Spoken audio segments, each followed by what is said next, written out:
ಒಂದು ಬಜೆಟ್ ಭಾಷಣದಲ್ಲಿ ಸತತವಾಗಿ ಬಿಜೆಪಿ ಬೈದಿದ್ದಾರೆ. ಬಜೆಟ್ ಮಂಡಿಸೋದಕ್ಕಿಂತ ಜಾಸ್ತಿ ಬಿಜೆಪಿಗೆ ಬೈದಿದ್ದಾರೆ ಮತ್ತು ಕೋವಿಡ್ ಮ್ಯಾನೇಜ್ಮೆಂಟ್ ಬಗ್ಗೆ ಮಾತನಾಡಿದ್ದಾರೆ. ಕೋವಿಡ್ ಮ್ಯಾನೇಜ್ಮೆಂಟ್ದಲ್ಲಿ ಜಗತ್ತು ಸ್ವೀಕಾರ ಮಾಡಿದೆ. Bharat it is the only India, ಯಾವುದು ಇಷ್ಟೊಂದು ದೊಡ್ಡ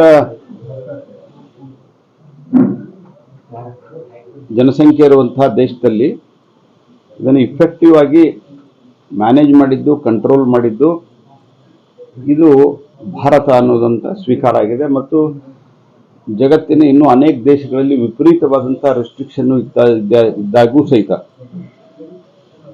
ಭಾರತದಲ್ಲಿ ಸಹಜ ಸ್ಥಿತಿಗೆ ಬರಲಿಕ್ಕೆ ಸಾಕಷ್ಟು ಬೇಗ ಉಳಿದ ದೇಶಕ್ಕೆ ಕಂಪೇರ್ ಮಾಡಿದರೆ ಬೇಗ ಸಹಜ ಸ್ಥಿತಿಗೆ ಬಂದು ಜಗತ್ತಿನಲ್ಲಿ ಅತ್ಯಂತ ವೇಗವಾಗಿ ಬೆಳೆಯುತ್ತಿರುವ ಆರ್ಥಿಕತೆಯಾಗಿ ಭಾರತ ಹೊರಹೊಮ್ಮಿದೆ. ಮತ್ತು ಹೈಯೆಸ್ಟ್ FDI ಕೂಡ ಭಾರತದಲ್ಲಿ ಈ ಒಂದು ಒಳ್ಳೆಯ ವಾತಾವರಣದ ಕಾರಣದಿಂದ ಬಂದಿದೆ.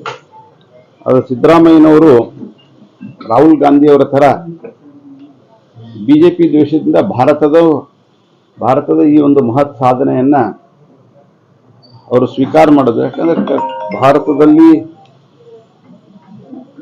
ಕರ್ನಾಟಕವೂ ಬರ್ತದೆ ಅನ್ನೋ ನೆನಪಿಟ್ಟುಕೋಬೇಕು. ಭಾರತದ ಗೌರವ ಘನತೆಯನ್ನ ಕಳಿಬಾರದು. ಮತ್ತು ಕಾಂಗ್ರೆಸ್ ಕಾಲ